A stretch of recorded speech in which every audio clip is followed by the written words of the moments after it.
인사 나누시기 바랍니다. 주의 이름 환영하고 축복합니다. 은혜 받으시기 바랍니다. 네. 우리가 지난 설립기념주일을 맞이해서 31주년을 보냈죠. 그러면서 교회 비전에 대한 말씀도 함께 나눴고, 더불어서 여러분이 교회이니까 여러분의 비전, 또 가정을 향한 하나님의 뜻 비전, 또 여러분 인생과 삶의 터전을 향한 하나님의 뜻을 함께 살펴봤습니다. 우리 지난주에는 그러면 나는 도대체 누구인가 하는 자기 정체성을 찾아가는 시간이었는데, 세상에서 보여주고 비춰지는 여러분의 모습이 아니라 하나님 말씀하시는 여러분의 참된 자아상, 정체성이 어떤 것인지를 우리가 찾아서 이 정체성을 세워가는 시간을 가졌어요. 이제 하나님이 주신 비전이 내 안에 이루어질 수 있도록 바른 정체성을 가지고 이제 믿음이 필요하죠. 오늘 세 주의 말씀이 이제 이렇게 연결이 돼서 믿음의 자리까지 왔는데, 오늘 이 믿음의 6가지 특징을 살펴보려고 합니다. 아브라함을 통해, 너무 익숙한 말씀이죠. 너무 잘 아시는 말씀이고요. 제가 수문 그림 찾듯이 이제 하나하나 찾아가 보려고 하는데, 한번 여러분의 믿음도 점검해 가시면서 찾아가는 시간도 되시기 바랍니다. 스펜서 존슨이 쓴 누가 내 치즈를 옮겼을까라는 책이 있습니다. 뭐 두껍지 않은 책인데 이제 우화와 비유적인 표현을 써서 우리에게 교훈을 주는 내용입니다. 이 치즈가 상징하는 거는 좋은 직업, 또 좋은 관계, 또 재물, 건강, 이런 것들을 통해서 행복해지기 위한, 행복을 위해 필요한 조건들, 또 자격들, 그런 거를 의미하는 게 치즈라는 단어에 축약된 내용이에요. 이 치즈라는 말은 내가 행복해지기 위해서, 또 성공하기 위해서, 잘 살기 위해서 필요한 것이 좋은 직업일 수도 있고, 좋은 관계일 수도 있고, 재물, 물질일 수도 있고, 건강일 수도 있고, 그런 것들이죠. 여기 실제로 등장하는 허라는 꼬마 아이가 있는데, 이 허는 이 치즈를 열심히 모으면서 거기다가 희망을 두기 시작했어요. 여기 치즈를 모아서 이 치즈를 통해 언젠가 사랑하는 사람을 만나서 행복한 가정도 이루고 싶고, 또 백향목길 옆에다 통나무집을 지어서 행복하게 살고 싶은 희망이 치즈에다가 담아놓고 그 치즈가 이제 꾸미기도 했습니다. 근데 여러분, 내가 행복해하고 싶고 행복해지려고 추구했던 것들이 어느 순간에 내 인생에 사라질 때가 다가오죠. 그런 일들이 비일비재하죠. 어느 날 치즈가 사라지는 것처럼 우리 인생에 내가 원했던, 행복하고 싶었던, 또 잘 살고 싶었던, 그래서 필요했던 것들이 내 인생에 사라지는 경험들을 하면서 우리는 그렇게 무너질 때가 많은데, 뭐 한순간에 사라져 버리죠. 잘 되던 사업이 어느 날 부도가 나서 인생이 파탄되고 가정이 불행해지는 경우도 있고요. 또 잘 다니던 직장이 어느 날 해고 통보를 받으며 실직자가 되면서 그렇게 꿈꾸었던 인생의 미래가 사라지고, 꿈이 사라지고, 행복한 요소가 사라지는 경우도 경험하게 되죠. 결혼 생활을 하면서 행복할 줄 알았는데 부부관계에 문제가 생기면서 관계에 상처가 입히면서 마음 깊은 곳에 관계에 단절된 아픔과 고통을 겪어가는 가정들도 있죠. 그렇게 착하게 맺던 자녀가 어느 날 삐뚤어져 반항하기 시작하고 탈선하고, 그러면서 가정이 힘들어지는 부모의 아픔과 고통도 어느 날 갑자기 찾아오기도 하죠. 그렇게 믿었던 어떤 사람이 나를 배신하고 뒤통수를 치고 내 발등을 찍는 일이 벌어지면서 또 인생은 그렇게 무너지는 시간도 경험하기도 합니다. 누가 내 치즈를 옮겼을까 하는 말처럼 갑자기 내 인생에 찾아온 그 행복을 원했던 조건들, 행복하고 싶었던, 그래서 열심히 노력하고 추구했던 삶의 어떤 것들이 무너지고 사라지면서 경험하는 이 경험들은 우리 인생에 수많이 경험되는 일들이고, 그렇게 흔하게 경험되는 일 중에 하나이기도 합니다. 근데 여러분, 치즈가 사라졌을 때에 어떤 반응을 보였을까? 여기 등장하는 햄이라는 꼬마 친구하고 허라는 친구가 등장하는데, 우리 인생에 이런 일들을 경험하면 여러분 어떤 반응을 보이시나요? 공통적인 반응들이 있어요. 이 두 친구에게도 공통적인 반응과 달라진 지점들이 생기게 되는데, 똑같은 반응은 머리를 흔들며 현실을 부정하는 것이 첫 번째 반응이었습니다. 어떻게 갑자기 치즈가 사라졌을까? 그렇게 열심히 모아서 행복하고 싶었고, 그리고 행복의 조건이었고 그랬던 치즈가 사라졌을 때 막 머리를 흔들며 현실을 부정하듯, 우리는 갑자기 실직하고 사업이 부도나고 또 부부관계 갈등이 심해지고 자녀가 탈선하고 믿는 어떤 사람에게 배신당하고 이러면 현실을 부정하면서 어떻게 나한테 이런 일이 일어나지? 어떻게 우리 가정에 이런 일이 일어날 수 있어? 이렇게 막 부정하고 때로는 분노하기도 하고 그리고 어떻게 되겠지 하고 현실을 앞에 체념하면서 또 기대해 보기도 하고 뭐 이런 이제 반응들이 똑같이 나오잖아요. 여기도 똑같습니다. 이 책에도 보면 뭐 머리를 흔들며 현실을 부정하고 충격으로 그냥 넋이 나간 듯이 주저앉아 버리고 그리고 고함을 지르고 분노하고 서로 책임을 전가하고 네 책임이야 하고서 네가 관리를 못했기 때문이야 이렇게 책임을 전가해 보기도 하고 그래요. 근데 이게 문제가 해결되는 게 아니거든요. 이 햄이라는 친구와 허라는 친구는 이제 갈려지는 지점이 생깁니다. 이렇게 똑같은 반응을 보였다가 햄은 너무너무 고통스러운 현실을 감당할 수 없어서 그냥 체념해 버립니다. 현실을 부정하고 체념하면서 그리고 나서 나는 이제 희망 없어 그리고 좌절해 버려요. 그리고 어떻게 되겠지 가만히 있으면 혹시 치즈가 돌아올지도 몰라 이렇게 막연한 기대로 아무런 것도 하지 않고 꼼짝도 하지 않고 이제 거기에 머물러 있으려고 했는데 허라는 꼬마 친구가 이렇게는 문제를 해결할 수 없어. 치즈를 찾을 수 없으니 우리 같이 떠나자. 치즈가 있는 곳을 찾아서 떠나자 하고 말하지만 이 햄이라는 친구는 떠나지 않습니다. 그냥 나는 여기 있을 거야. 나는 새로운 거를 도전할 힘도 없고 너무 두렵고 그리고 너무너무 위험해. 다른 곳으로 간다는 건 위험한 일이야. 이러고서 그냥 현실에 주저앉아 버리거든요. 나중에 이제 허라는 친구가 가다가 다시 와 설득해서 떠나서 더 좋은 치즈를 만나는 이제 내용이 이제 책의 주 내용이에요. 자, 일단 변화라는 거를 생각해 보시면 변화는 반드시 결단과 모험이 필요합니다. 여러분 현실에 안주하면서 변화를 가질 수 없습니다. 결단하지 않고 새로운 인생의 길로 나갈 수도 없습니다.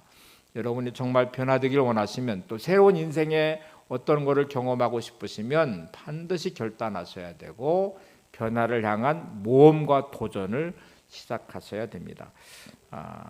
여러분은 어떤 반응을 보이시나요? 수많은 이 삶에 만나는 문제들 앞에 치즈가 사라지듯이 내 인생에 사라져버리는 어떤 일들 앞에 그것이 사업이 부도난 것이든 실직을 당한 것이든 부부의 관계 문제든 자녀의 탈선이든 반항이든 또 어떤 사람이 나를 배신하는 아픔이든 여러분 그거에 묶여서 감정적으로 계속 끌려가십니까? 아니면 어떻게 되겠지 하고 체념하십니까? 막연한 기대를 하고 계신가요? 아니면 그 변화를 향한 도전과 모험과 결단을 하고 계신가요? 오늘 본문에 등장하는 아브라함은 그의 삶의 변화를 위한 모험과 도전의 결단이 시작된 자리고 이게 이제 우리가 믿음의 조상이라고 말하는 믿음의 모습이기도 하고요. 그리고 아브라함 인생의 새로워지는 삶의 자리이기도 합니다. 우리가 주목하는 이유는 너무나 잘 아는 아브라함은 믿음의 조상이고 이스라엘 민족의 조상이고 하나님께 부름받은 놀라운 출발의 장면이 오늘 본문의 내용이기 때문에 그래요.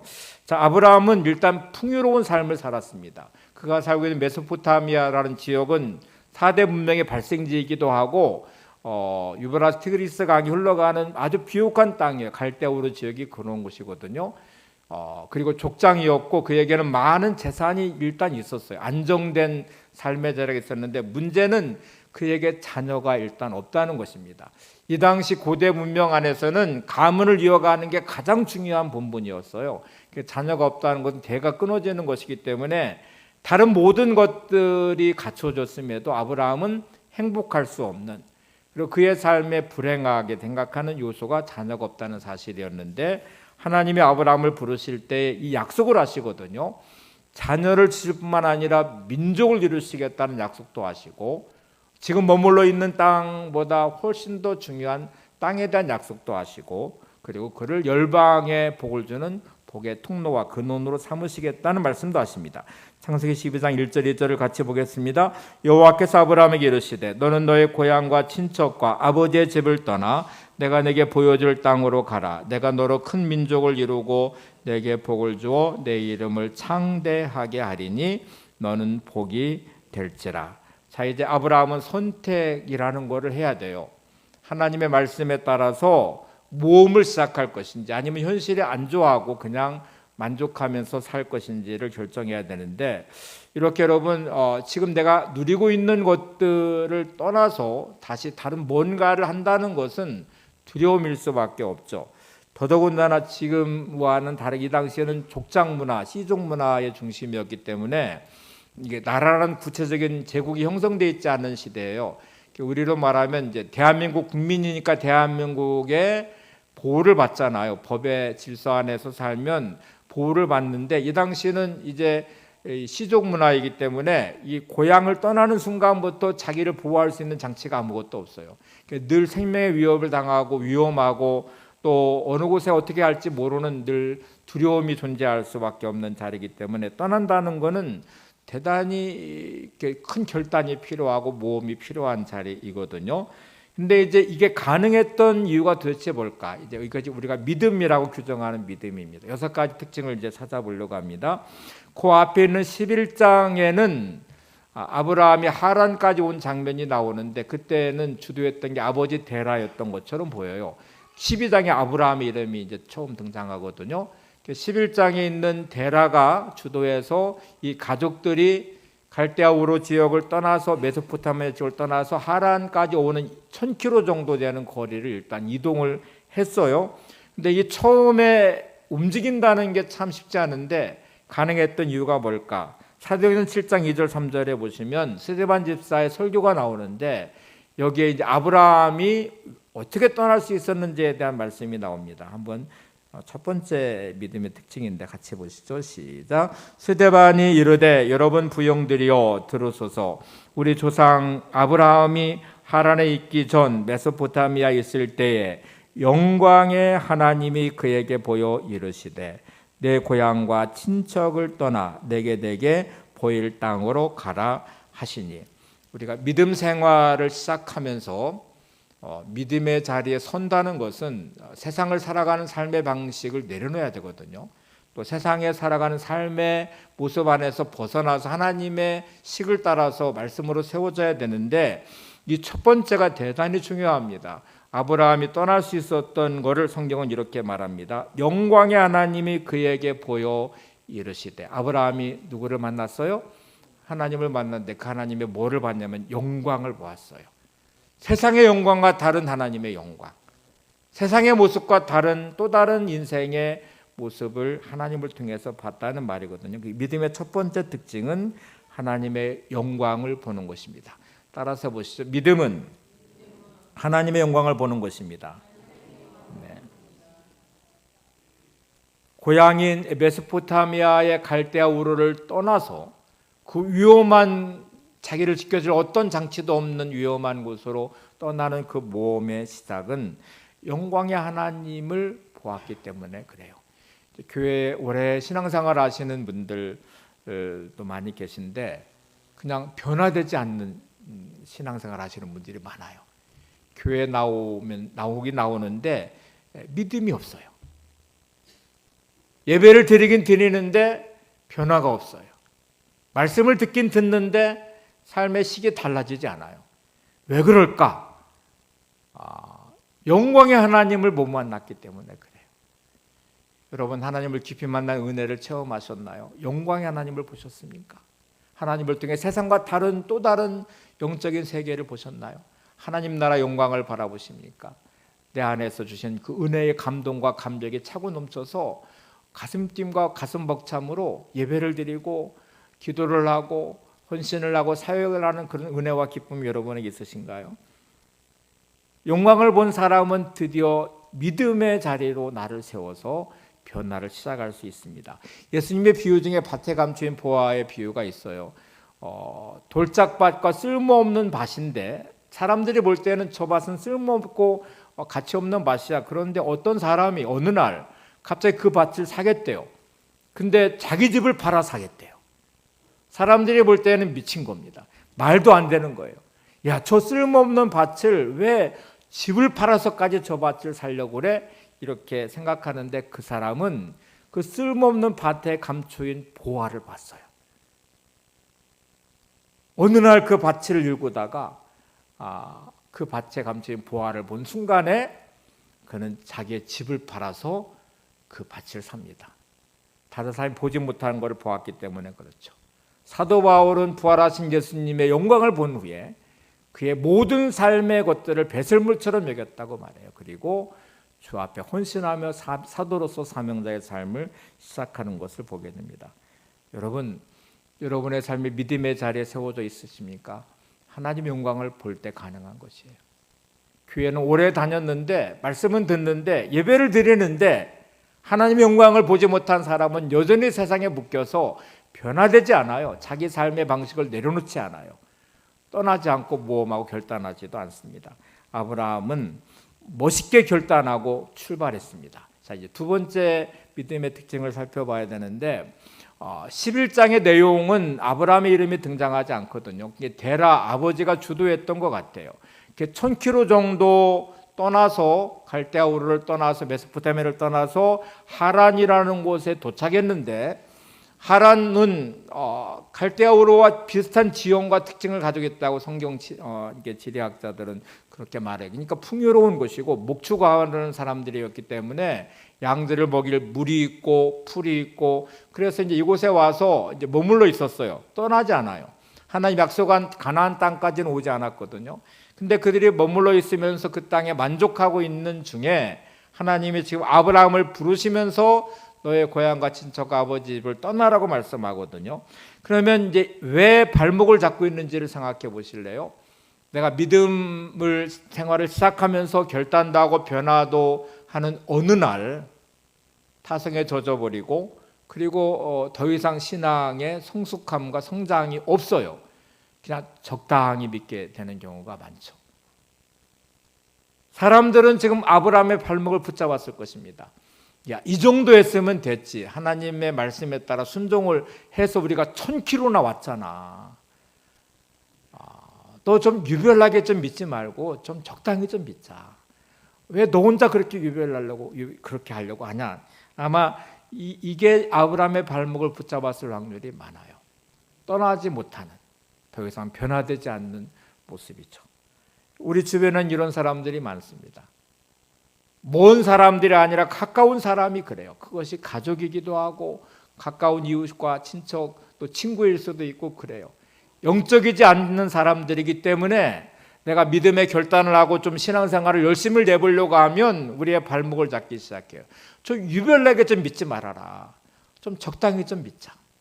너 혼자 뭐 그렇게 대단하다고 유별나게 그렇게 막 예배에 목숨 걸듯이 하고 막 11조하고 헌금하고 또 봉사하고 사역하고 너 그렇게 시간을 다 빼앗기면서 네 삶은 어떻게 하냐? 너 어떻게 하려고 그래? 이런 사람들이 여러분 가까이 있는 사람들이죠. 약속의 땅인 가나안까지 못 가게 하란에 머물도록 발목을 붙잡고 있는 사람들. 근데 여러분, 신앙생활은 절대로 적당히 할 수 없습니다. 이게 우리한테는 이제 두 번째 장벽이에요. 하나님의 영광을 봐서 그 은혜를 체험하고 결단하고 신앙생활을 시작했어요. 믿음의 사람이 됐어요. 근데 어느 순간부터 막 마음의 감동과 은혜가 흘러가면서 열심히 예배를 드리고 열심히 사역하고 봉사하고 전도하고 그러면서 이제 교회 시간을 많이 신앙생활에 비중을 많이 차지하니까 갑자기 옆에 있는 사람이 핍박을 시작해요. 좀 더 제발 좀 적당히 좀 하자. 유별나게 좀 믿지 말아라. 너만 왜 그러냐? 이렇게 말하는 적당히라는 무서운 함정이 이제 우리를 묶어버립니다. 우리는 어느 순간부터 신앙생활을 적당히 하기 시작합니다. 예배도 적당히 드리고 헌금도 적당히 하고 봉사 사역하는 것도 적당히 하면서 그냥 내 일상의 삶이 침범당하지 않도록 그렇게 이제 하는 경우들이 많아요. 근데 잘 보세요. 신앙생활은 절대로 적당히가 없어요. 예수님께서 구약의 율법을 계명을 딱 둘로 나눴어요. 이게 모든 계명과 율법이래요. 첫 번째는 하나님 사랑하는 것, 두 번째는 이웃을 사랑하는 것. 이게 모든 계명의 완성입니다. 하나님 사랑을 예수님이 적당히 하나님 사랑해라. 이웃 사랑할 때 적당히 사랑해라. 이렇게 말씀하셨나요? 예수님 이렇게 말씀하십니다. 하나님을 사랑하는데 너의 마음을 다하고 목숨을 다하고 뜻을 다하여 너의 하나님을 사랑하라. 하나님 어떻게 사랑하라고요? 적당히요? 아니요. 마음을 다하고 목숨을 다하고 뜻을 다하여 하나님 사랑하라. 이웃 사랑을 적당히 하래요? 이웃을 내 몸과 같이 사랑하라. 내 자신을 사랑하는 것처럼 이웃 사랑하 이렇게 말씀하십니다. 신앙생활의 가장 무서운 유혹은 적당히입니다. 적당히 믿는 것. 우리가 이 함정에 빠져서 적당히라는 그냥 타협점에 서서 신앙생활 하면서 위로를 받아요. 그래도 난 믿음이 있지. 나 직분이 뭐지. 나 신앙생활 얼마큼 했지. 신앙은 중간지대가 없습니다. 스펄전 목사님이 외쳤던 말이에요. 신앙은 중간지대가 없다. 제발 좀 적당히 신앙생활하는 것을 멈춰라. 사자가 뛰고 가젤도 뛰어야 산다는 유명한 말이 있어요. 사자도 뛰고 가젤도 뛴다. 가젤은 뭔지 아시죠? 노루와 사슴 같은 종류인데 영양 종류, 양의 종류예요. 그러니까 가젤은 아주 약한 짐승이기 때문에 무리를 지어서 눈만 뜨면 뛰어가기 시작합니다. 늑대나 일이나 사자나 뭐 호랑이나 뭐 하여튼 모든 적들로부터 항상 위험에 노출돼 있어요. 그래서 언제든 잡혀 먹일 수 있는 게 가젤, 약한 짐승이거든요. 그러니까 눈만 뜨면 온 사력을 다해 전력질주하며 뛰어야 돼요. 그래야 살 수 있어요. 근데 여러분, 사자는 모든 짐승의 왕이니까 적당히 뛰어오면 살 수 있을까요? 목숨 걸고 도망가는 가젤을 잡으려면 사자도 전력질주해야 됩니다. 적당히 뛰는 사자는 절대로 사냥할 수 없어요. 사냥하지 못한 사자는 굶주리게 되고, 굶주린 사자는 굶어 죽든지 하이에나한테 잡혀 먹기도 해요. 사자도. 그래서 여러분, 사자도 뛰어야 살고요, 가젤도 뛰어야 살아요. 대개 사람들은 내 신앙생활을 어느 순간부터 적당이라는 함정에 빠져가지고 적당히 신앙생활을 하기 시작해요. 자, 이제 하란이라는 곳은 적당이라는 타협점이 있는 자리예요. 이렇게 위로를 삼습니다. 우리 1000km나 왔어. 하나님 말씀의 순종에 이 정도까지 왔으면 대단한 거 아니야? 좀 적당히 좀 하자. 갈대아 우르와 너무 흡사한 땅, 물이 있고 목초지가 풍요롭고 그래서 목축업을 하기에 좋은 땅, 그래서 머물러 있어도 충분히 행복할 것 같은 그 땅. 근데 하나님은 떠나라고 하시는데, 아브라함을 향해 떠나라고 하시는데, 이 적당이라는 이 함정이 이제 두 번째 무서운 함정이에요. 하나님은 이렇게 아브라함에게 말씀하십니다. 너의 고향과 친척과 아버지의 집을 떠나라. 고향을 버리라는 말도 아니고요, 불효하라는 말도 아니고요, 하나님이 약속하신 그 삶의 자리로 나가는데 방해하는 곳으로부터 떠나라. 너를 묶어버린 죄악의 자리로부터 떠나라. 분리시키는 것, 믿음의 중요한 두 번째 특징입니다. 진정한 믿음은 우리를 둘러싸고 있는 죄의 환경으로부터 분리시키는 것입니다. 한번 따라서 해보세요. 믿음은 우리를 둘러싸고 있는 죄의 환경으로부터 분리되는 것이다. 의리 때문에, 정 때문에, 내가 익숙한 삶의 환경 때문에 묶여있는 여러분의 삶의 자리를 잘 들여다보세요. 거기가 죄가 있는 곳이에요. 말씀에 불순종하는 자리이기도 해요. 적당히 세상과 타협하고 있는 자리이기도 해요. 하나님 우리를 향해서 계속 네가 진짜 믿음의 사람이 되려면 거기서부터 떠나야 된다. 분리시켜야 된다. 너의 삶을 하나님이 말씀하시는 자리로 옮겨야 된다 하고 말씀하십니다.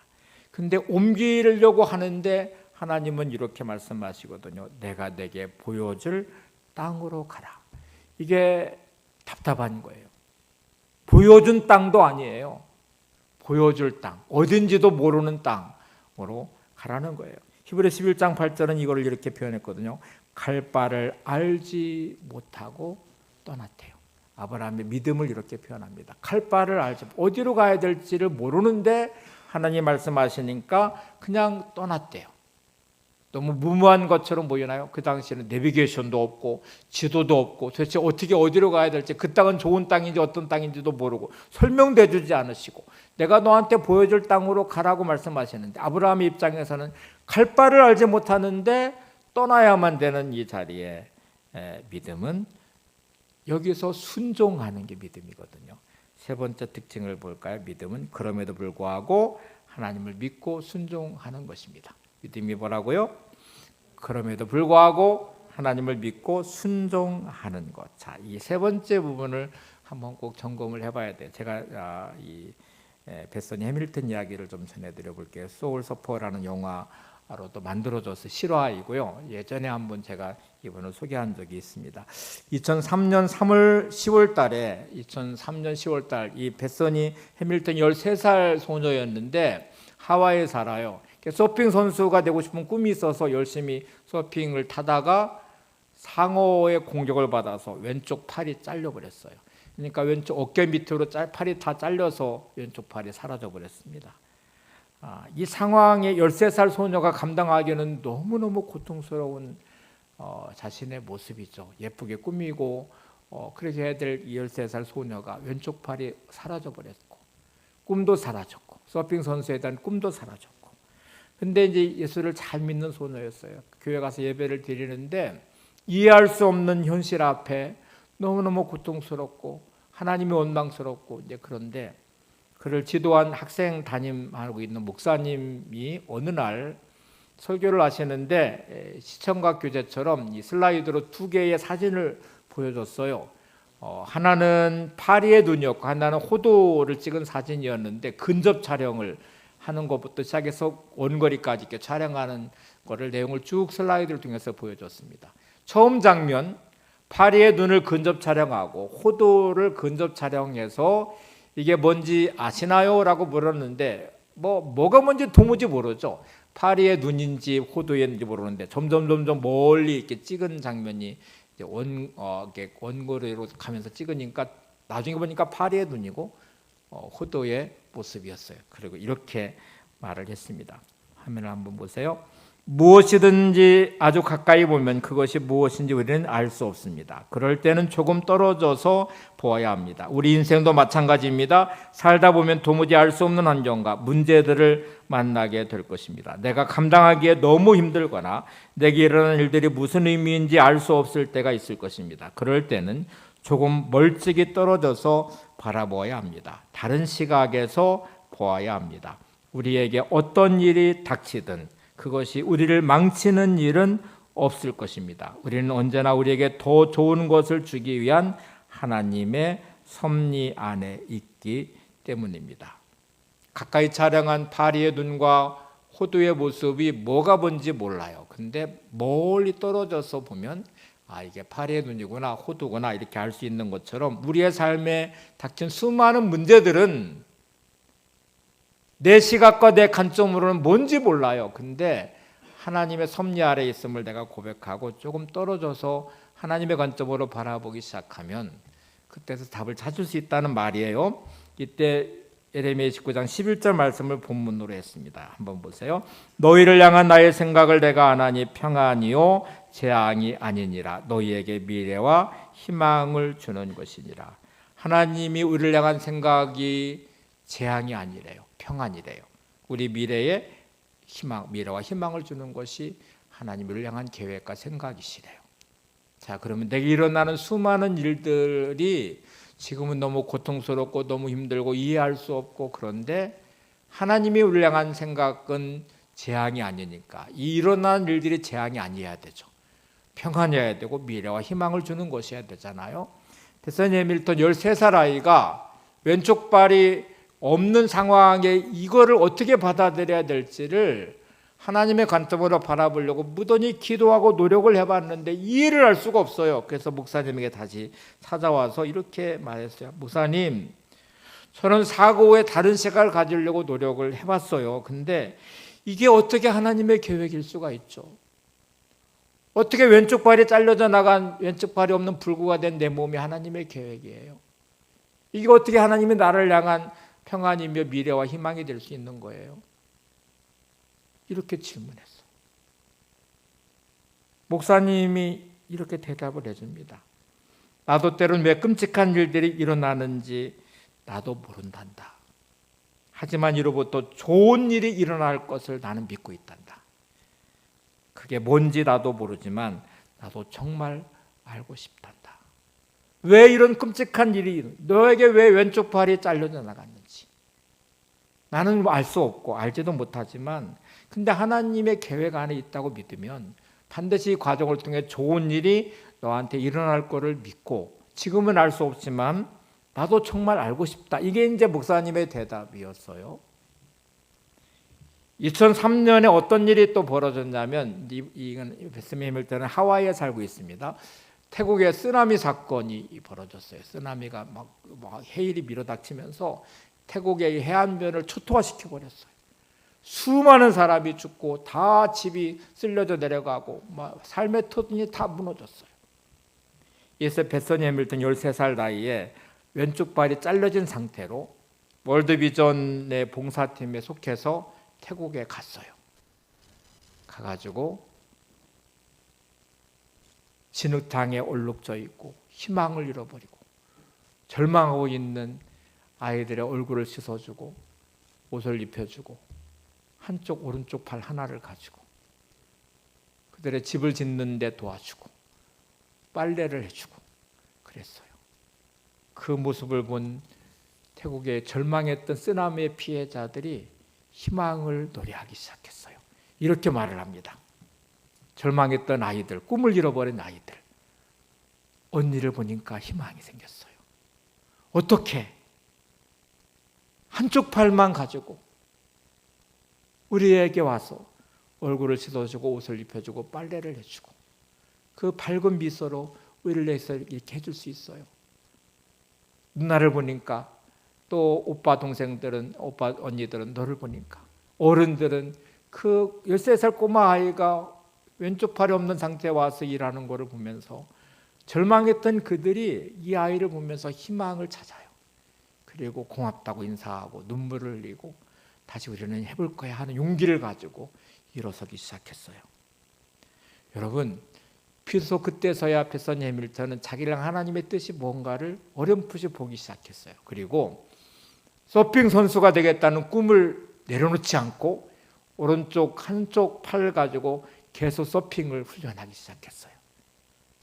정상의 몸을 가지고도 힘든 파도 타기의 서핑을 오른쪽 한쪽 팔을 가지고 끝없이 물에 빠지고 바닷물을 마시고 그러면서 포기하지 않고 계속 노력해서 한 대회에 나가서 5등을 하게 됐습니다. 매스컴이 그를 주목하기 시작했어요. 방송을 하기 시작했어요. 그리고 다음 대회에 드디어 우승을 했어요. 그리고 미국 전주에서 재기한 성공한 스포츠 선수에게 주는 상도 베서니 해밀턴에게 수여했어요. 그의 이름이 점점 알려지면서 많은 인터뷰를 하기 시작했고 소울 서퍼라는 영화로도 만들어졌고 책으로도 만들어졌습니다. 그는 많은 사람에게 감동을 주는 사람이 됐어요. 그의 고백을 한번 보세요. 한번 화면을 보시죠. 저는 상어의 공격을 받아 왼쪽 팔을 잃어버리기 전에 저로 돌아가고 싶지 않습니다. 저는 지금 저의 모습에 만족하며 행복합니다. 왜냐하면 만약 제가 팔을 상어에게 잃어버리지 않았다면 저는 여러분 앞에 설 이런 기회가 없었을 것입니다. 저는 두 팔이 있을 때보다 더 많은 사람들을 끌어안을 수 있는 기회를 얻었습니다. 인생은 서핑과 같다고 생각합니다. 저는 서핑을 하기 위해 배가 아프고 암초에 베이고 녹초가 되어도 참습니다. 파도가 부서지는 곳에 빠지면 바로 다시 올라옵니다. 파도 너머 무엇이 올지 절대 알 수 없기 때문입니다. 서핑을 할 때 큰 파도를 기다리듯 우리 인생은 아무리 힘들고 어려워도 하나님의 때를 기다릴 수 있어야 합니다. 이 믿음만 있다면 무엇이든 가능합니다. 자, 믿음의 네 번째 특징을 한번 볼까요?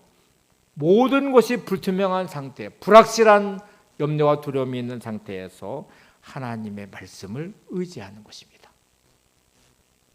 너의 고향과 친척과 아버지의 집을 떠나라 하고 말씀하시는 그 자리에 아브라함은 하란을 떠나서 갈 바를 알지 못하는 그 땅을 향하여 모험을 시작합니다. 그거는 딱 하나, 하나님의 말씀을 믿고 의지하는 믿음 때문이었어요.